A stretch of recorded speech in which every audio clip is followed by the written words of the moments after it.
Hey guys, DJFitnessTIps here, and I know it's been a few days since my last video. I was putting them up pretty frequently. The last week has been pretty busy for me. It was my birthday.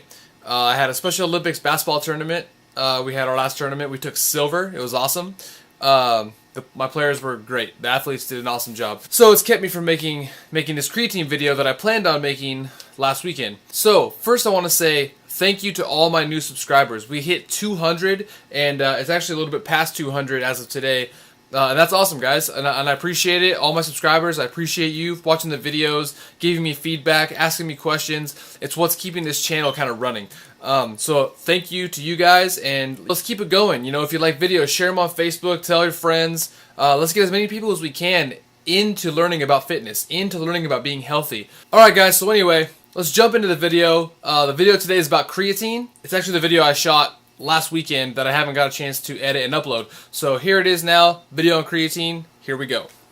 The first thing I want to say about creatine is this is my personal experience. So this is again, nothing scientific, nothing based on anything other than my own experience and what I've learned through reading and trial and error, stuff like that. So I started taking creatine, the first time I ever tried it, I was 19 years old. And I started taking it because a friend of mine who I had started working out with, he was taking creatine and he was in great shape, and I wasn't at the time at all.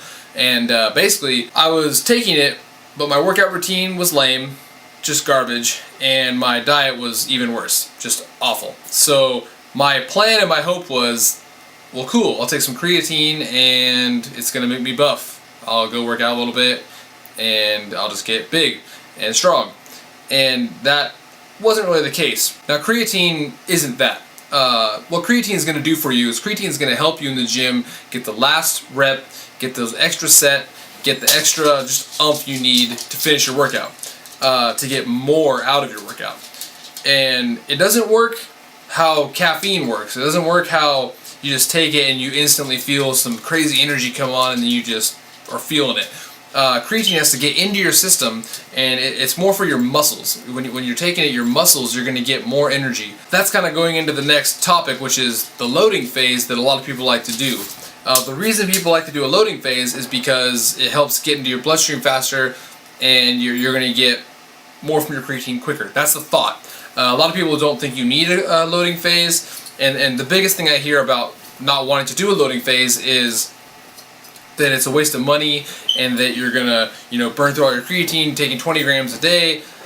Now, the creatine that I buy is a simple creatine monohydrate.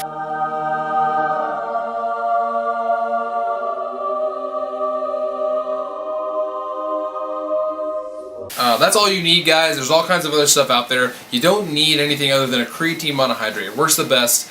And for me, the creatine I get is the GNC brand of creatine monohydrate, and that one has worked the best. I've tried others, and this one works the best by far from the ones that I've tried. Now, I haven't tried all of them. I've tried, basically, I've tried all of the cheaper brands, and this one seems to do the trick.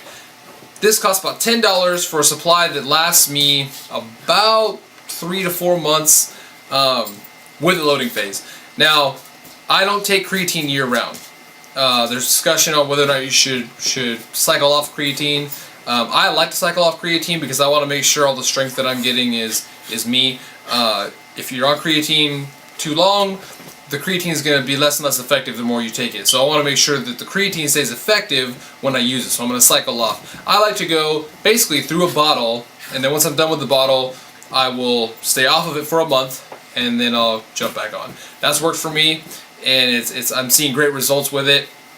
Now, another question that comes up is when you're off creatine, what should you expect? Now, what I saw when I was taking the other types of creatine that weren't necessarily the best, I didn't see hardly any difference, and that's bad. You want to make sure you're seeing a change when you come off creatine, or else creatine is doing nothing for you. Once I started taking the GNC brand that I'm taking now, when I got off the creatine, I lost strength, I lost reps, I lost weight in the gym. Not significant amounts, just, if I was getting 14 reps before, I'm only getting 12, and I'm really feeling tuckered out a lot faster. Having said that, when you're cycling off creatine, you should see a difference from being off it and being on. You should feel less strength. That's a good thing. If you're not seeing a change, then you've taken creatine too much, or your creatine is no good. The next thing we're going to cover is what should you take your creatine with. This is super debated, it's crazy. People have such strong thoughts on what you should take your creatine with. A lot of people do it with grape juice. They want to spike your insulin, all these things. Some people say just stay away from orange juice because the acid's gonna break down the creatine. You're not gonna get any benefit from creatine if you take it with orange juice. And you know, I've taken it with grape juice. I've taken it with orange juice, water, whatever. I've put it in my shakes before. Honestly, guys, I haven't seen a difference either way with anything. So now I just take it with water. I just avoid the extra sugar from everything else, and I'm getting great results taking it with just water. I take it with water pre or post workout. Typically when I'm not loading at all, it's just post workout. And after my workout, I take 5 grams with water, but I also take a protein shake with that, and it's working fine for me, guys. So I don't know, I mean, about the debate, about the scientific thoughts behind it, but water's working fine for me. And then the last thing I just want to cover is the actual amounts to take of creatine.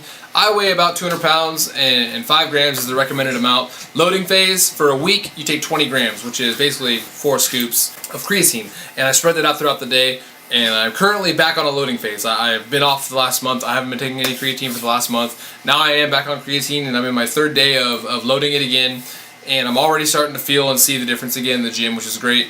So yes, 20 grams on my loading phase. I am doing a loading phase, and then I'll take 5 grams post-workout after that. Hey, hope this answered your questions about creatine. If you have any others, please feel free to ask. I kind of just wanted to tackle the main things asked, which were, you know, loading phase, what you take it with, and what to expect when you get off the creatine.